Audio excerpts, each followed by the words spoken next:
Hello friends, welcome back to the Eats a Guitar YouTube channel. We've got another drip edge Blackline 68 Super Reverb. Pretty insane. So there's currently 3 in this room right now. There's one over there, and then there's another one behind that chair. Maybe when this one's done, I'll put all 3 side by side because that is pretty crazy. In fact, there's another drip edge Blackline there and another drip edge Blackline there. So boy, that's pretty wild to have all of that in one place. But yeah, this thing looks awesome. Definitely got some wear and tear here and there. I think the grill cloth might be replaced. It's very, very sparkly, shiny. I don't see any blue on it.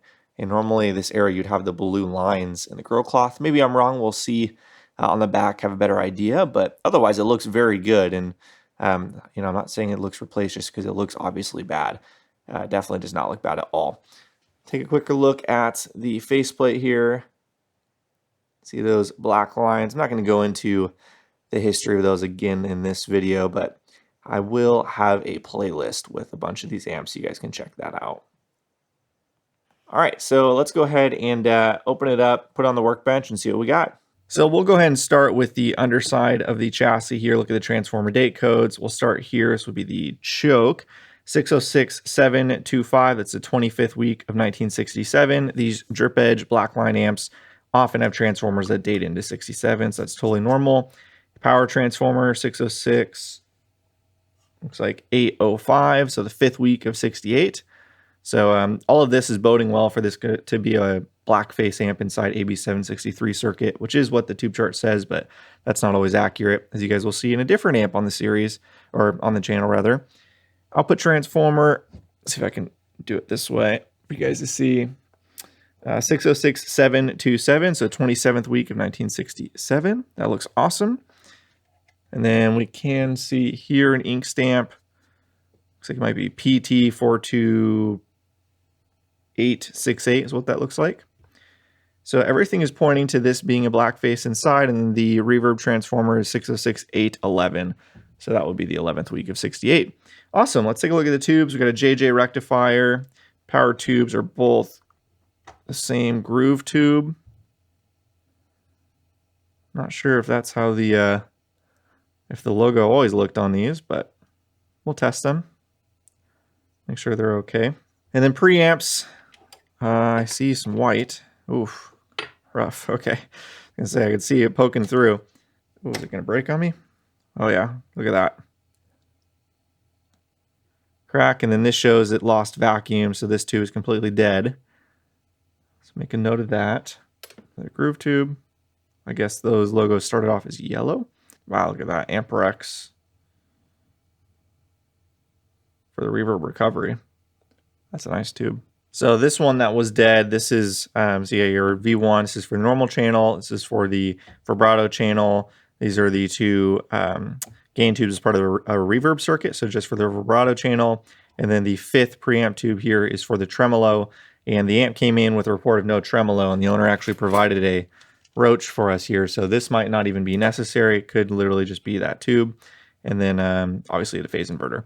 So let's just go ahead and see what's in the Doghouse.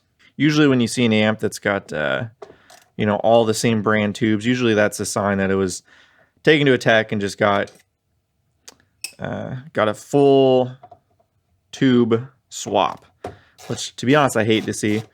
Usually actually not usually, pretty much never necessary, but I get it. It's a shop. Okay, so this has been recapped with, unfortunately, my least favorite caps, these IECs. You see these all the time in Fender Hot Rod Deluxes and Blues Juniors and things of that nature, and they are terrible quality. Now, I don't know if this is from the same batch, but I associate that with low quality because everyone I ever see with them is low quality. Let's see if these are leaking at all. They're not, so that's good. And these are 100 microfarad. I think these amps call for 70 microfarad, if I want to say off the top of my head. And they did leave in the 220Ks and then the 10K and the 4.7K in there. So let's go ahead and test those real quick. We don't have a date or anything when this was recapped. I always like to leave a little piece of tape or something in there saying it was recapped, just so the next tech has a little bit of an idea. So we'll go ahead and put this back on, and we can circle back with the owner on that if he wants to do anything about it. But let's get to the good stuff, the other side of the chassis. So let's see what we got here. First glance, this does appear to be a AB763 circuit, which is good news. This amp has had a decent amount of work done, and I guess we'll just quickly go through what I see. Let's start with the power section over here. So these are 470 ohm resistors. I'm not sure how well you'll be able to see this one, but it is charred. Looks almost black. So that is likely gone, and this one is likely right behind it. See if I can get a measurement. Sometimes they measure fine, but don't actually operate fine. But we'll go ahead and see, just out of curiosity here. So this is a 470 ohm resistor measuring 1.4K. So that one's gone, and there's no point in keeping this one if that one's that bad, but let's see. This one measures 560, 570, so there's likely a tube failure in that socket, which roasted it, and it also looks like it roasted the 1.5K below it in the process of that roasting. So we will tell the owner we need to swap both 470s and both 1.5Ks, which is pretty standard procedure, operating procedure on one of these old Fenders. I do want to note the 3-prong, this thing is a massive 16 gauge SJT, excuse me. This is the biggest power cord I've ever seen in an amp before. Kudos to them to get it to fit. But we can see that, oh gosh, yeah, so the ground is not even soldered. It looks like it's just wedged between the nut and the chassis over here for the earth connection. That's not good. See how the rest is wired. Surprisingly, the rest is wired to code. So usually when you see something kind of janky like that, it's means the rest is not wired to code, but the rest is, so that's all fine. We can also note that it's got 2 replaced switches. These things are massive. Trying to make sure they're not gonna shorten anything. Looks like they're okay. So both the power switch and the standby switch are replaced. We have another hole here. Not sure what that was. Maybe that was a master volume or something somebody added. No, because that looks untouched. So wouldn't be alarmor. Anyways, we'll continue on, but I just want to point that out. So that needs to be replaced. Bias supply, you guys can't see it, but it's got the original diode, the original 470 ohm resistor, and it does have a replacement cap. The cap is likely fine. I would recommend replacing the diode and that resistor though, and maybe redoing the cap while we're in there, but otherwise the cap is mostly fine. Looks like it's got its stock resistor here, 27K. Now, I don't think this will bias right with 27K. Usually you have to swap these to a 15K, so we'll probably have to swap that to change the bias. Continuing on, let's see. These choke leads look really long to me for some reason. Maybe that's factory, although it doesn't really look like it. Just noting that. Output transformer, all looks fine. The wiring here looks fine. You can see the other chassis stamp here, 68. Further confirming this is 1968 amplifier. See that the pots are all original. So it looks like both volume pots have been replaced. Looks like the brand is CGE, which I've never heard of, but I'm sure those are fine. Okay, let's go over to the good stuff on the board here. So we got our phase inverter section. We can see both plate resistors were swapped. And then I need to remember what the values are. I think it's an 82K, 100K is the Blackface AB763 circuit, which is what is in here. All the plate resistors were replaced with these metal oxides, just lower noise. Some people don't like them because they change the tone. You know, I'll let you guys debate that. I actually did a video comparing a bunch of different plate resistor types side by side in one amp, so you guys can come to your own conclusion there. If I remember, maybe I'll put that video in the description as well. We got our 220Ks up here. It's important those are closely matched. You can see they're gold bands. They should be within 5% of each other. So let's see what they give us. 240. Yeah, these are totally fine. That's good news. I don't mind them being drifting up if they both drift up about the same. Moving on down the line, we got this cap replaced. 0.1, that's the correct value. Looks like it was just tack soldered on though, so definitely gonna recommend swapping that out and doing that properly. And then when this cap right here was added to cut down on the ticking of the tremolo, that's probably fine. Assuming I put in a temporary JJ in V5 to check the trem so we can see if that's fixed it or if the roach also needs to be replaced. And then we got another electrolytic that was replaced here, 25 microfarad, 35 volt.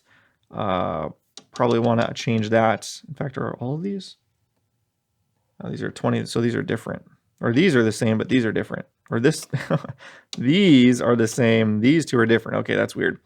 So I'm going to recommend replacing all of these because the work looks really poor.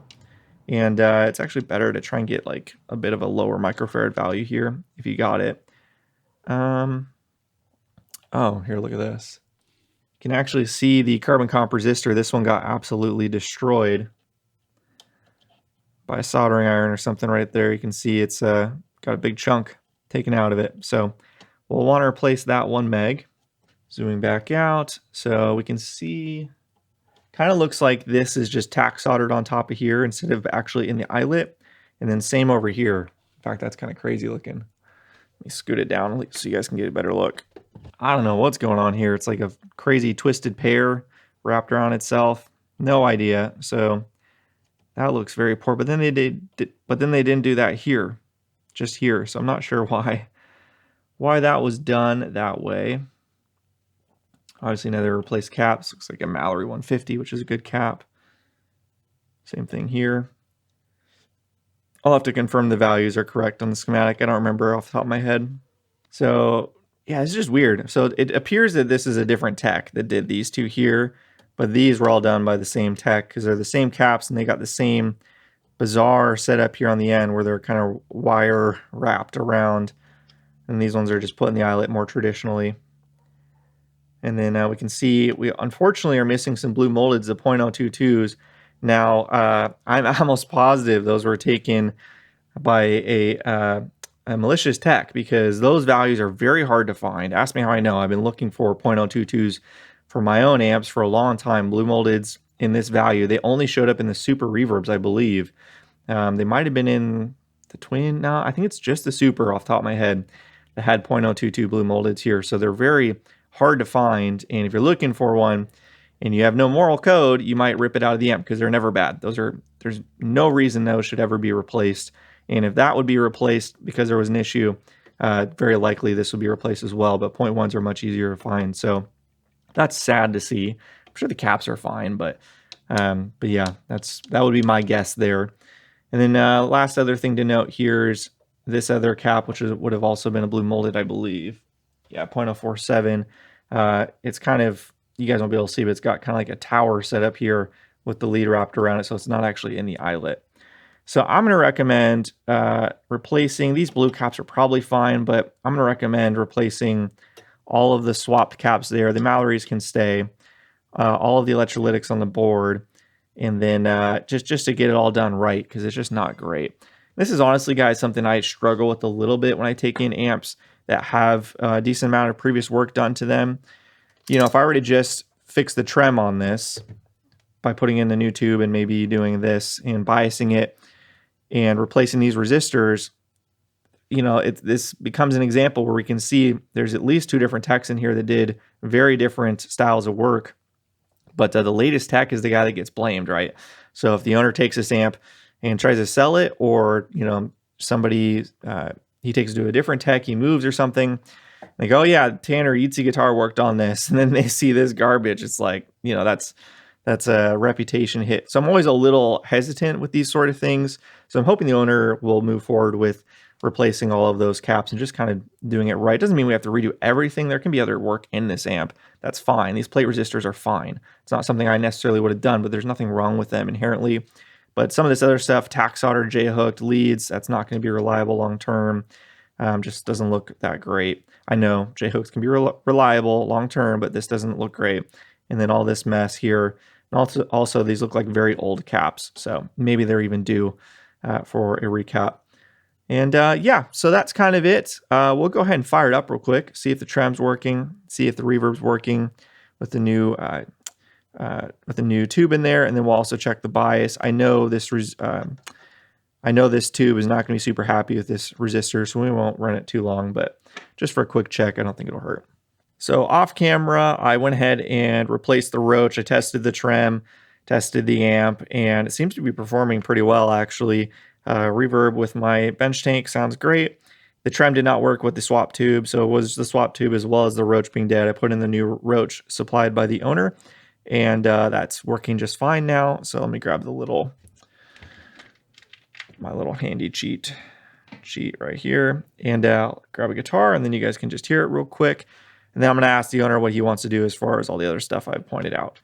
All right, so off camera, I did a little bit of work here. The trem did not work with the replaced tube. I did have to replace the roach. The owner supplied that, so no big deal.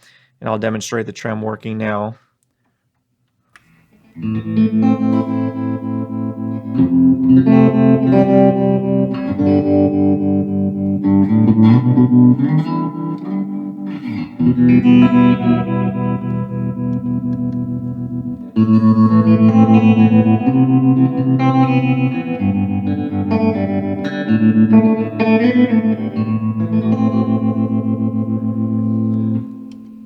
So that works just fine. Reverb, obviously with my tank here, sounds great.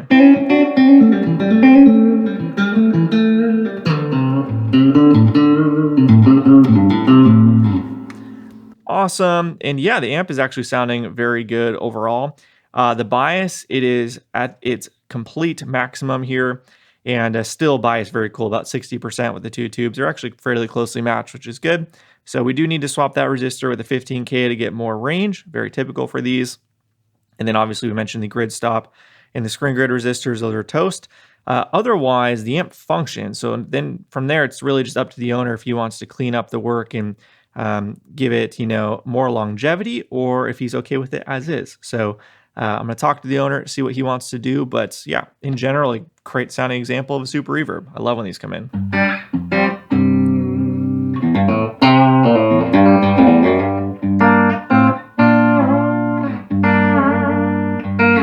Good news, I heard back from the owner and he has approved us to move forward with the quote. The only thing we need to work out is if he wants to go with FNT or MOD in the Doghouse. Otherwise, we're going to go ahead and completely recap this thing, do it properly, redo the bias board. So new diode, new 470 ohm resistor, new cap there as well.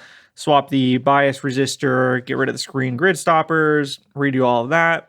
New 3-prong, not this massive 16 gauge one with the very short earth connection, just easier to do a new one versus try and make that work. We will be replacing all of the other coupling caps that were swapped. We'll just do Vishay MKT across the board. And then, we'll leave the swap plate resistors. The amp is very quiet and sounds good, so we don't need to touch those. And well, obviously all the cathode bypass caps will be swapped. We already did the trem. So overall, I think I'm really excited by this. The amp's bones are excellent. This thing sounds great already. So we're just kind of dialing it in and giving the amp the quality of work I think it deserves. So good news there. I don't think we'll have to order many parts, so we can get started on this ASAP. I think we'll go ahead and just start with the bias resistor, get that out of the way, and we'll try and knock out the screen and grid stoppers right now, and then we'll circle back to the caps and everything at a later point. So let's get to it. First things first, we'll go ahead and tackle the bias resistor. 15K is usually a perfect value in these, so we'll just start there. Make sure you got your solder nice and hot. I'm just going to kind of add some solder to get it to flow, so that's easier to pull it.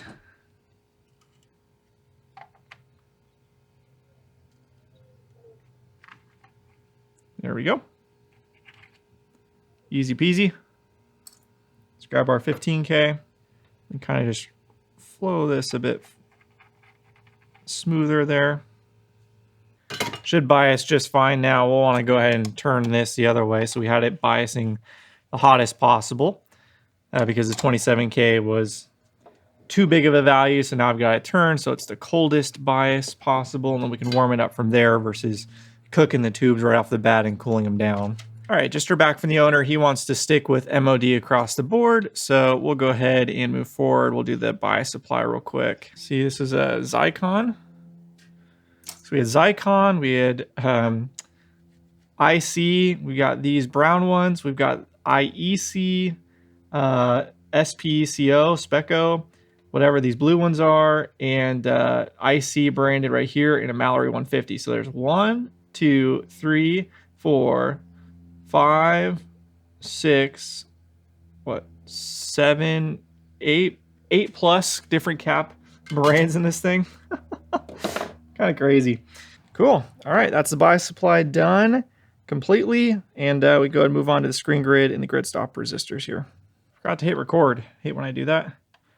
But we're just pulling out the old screen and grid stop resistors.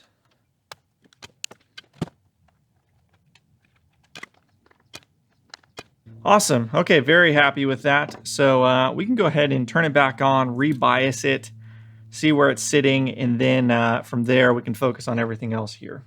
Some negative voltage there. We are very, very cool because we cooled that all the way. So we'll let that come up, and then we will give it a good prelim bias here. So I think we want to be shooting for somewhere in like 45 milliamp range. Let me see if I can find that. Yeah, so at 444 volts plate to cathode, we want to go about 40, I would say 43 to 45 range. So obviously we're at 8 and 6 right now. So we'll go to the hotter tube and bring this up.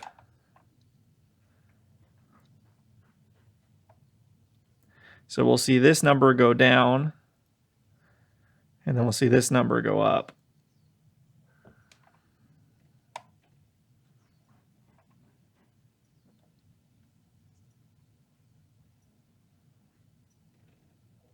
Probably stop about 43 or so. Right about there. Check the other tube. Perfect.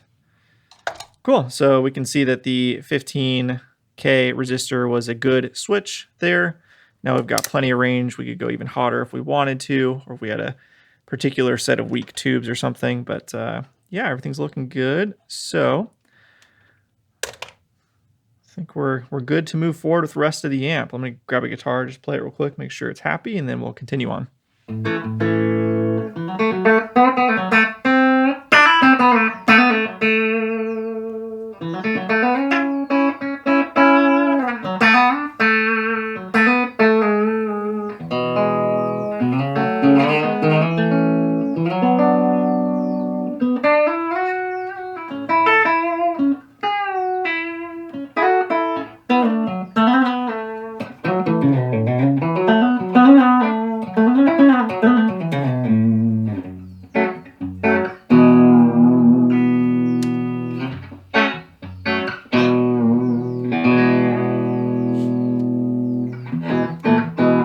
Perfect. Okay, everything looks good there. We can move on. So I've got all of the caps ready to be swapped up on the top board here. So we're just going to work our way from this side down. I'm going to slide everything closer this way so it's easier to see.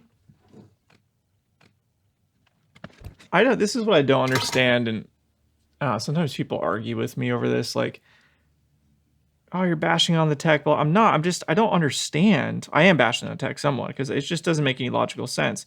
Tell me this is not more work to wrap the leads of this cap around the old original cap leads like 4 or 5 times. You can see that. How's that not more work than just pulling it out and putting in the new lead? I don't understand the logic there. So it's like, it's not even necessarily like I can blame laziness because it's not. It's more work.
beautiful. I don't know how well the shotgun mic is going to pick it up, but it sounds great.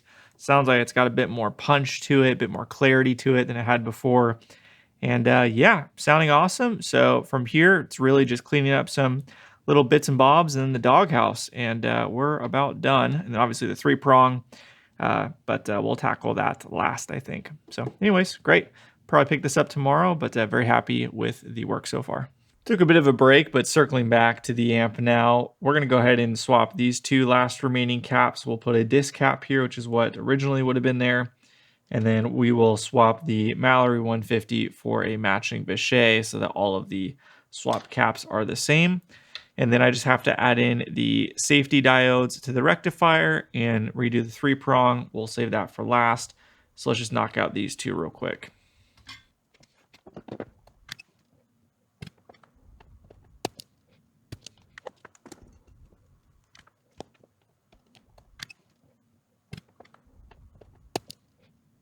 Rectifier safety diodes added in, and thus concludes everything on the top board outside of just trying to drive some extra moisture out. So let's go ahead and do that real quick while we have it out, and then we'll do the Doghouse and be pretty much done outside of some more long-term testing / burn-in.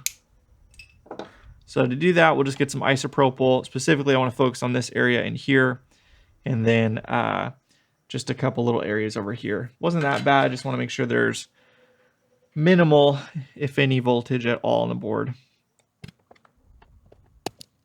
All right, Doghouse time. So we're going to go ahead and swap all of these with MODs. We've got 20 microfarad, 500 volts for these positions. And then these are 70 microfarad, 350 volts versus the 100 microfarad that were used in the amplifier. And those look like that.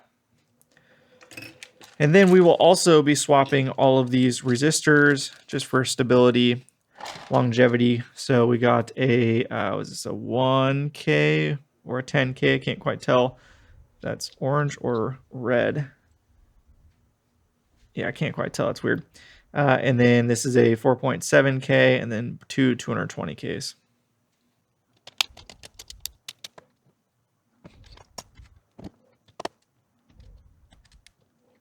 So I'm removing the board just to make sure the jumpers are okay on the other side and there's not excess wire. And you can see there is wire from the old cap that I couldn't quite pull out. And I want to make sure these jumpers are all solid. So just easier to do that with it out of the board. Since I'm redoing it all, also, it's just not a big deal. So we got to get this lead out of here.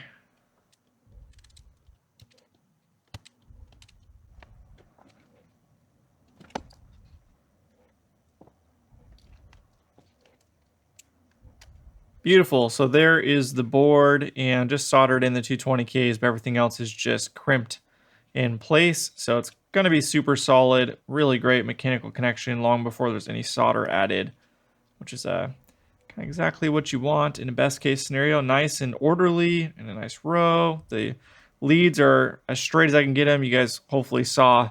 Unfortunately, when the manufacturers, or rather the sellers, ship these caps, they tend to bend them in a way that makes it really hard to straighten the leads perfectly. But yeah, it looks pretty good overall. Very happy with that. So now we got to try and fish everything into place, which is easier said than done with all of these. But we can go ahead and start putting it back together and getting all of that done.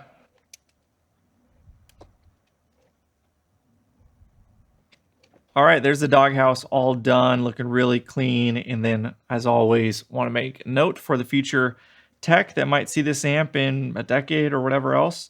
So that's about it. Let's go ahead and seal her on up and move on. Last but not least, let's go ahead and take care of the 3-prong first and foremost. Lift this up. I'm not sure if it's got any solder on it. It's hard to tell.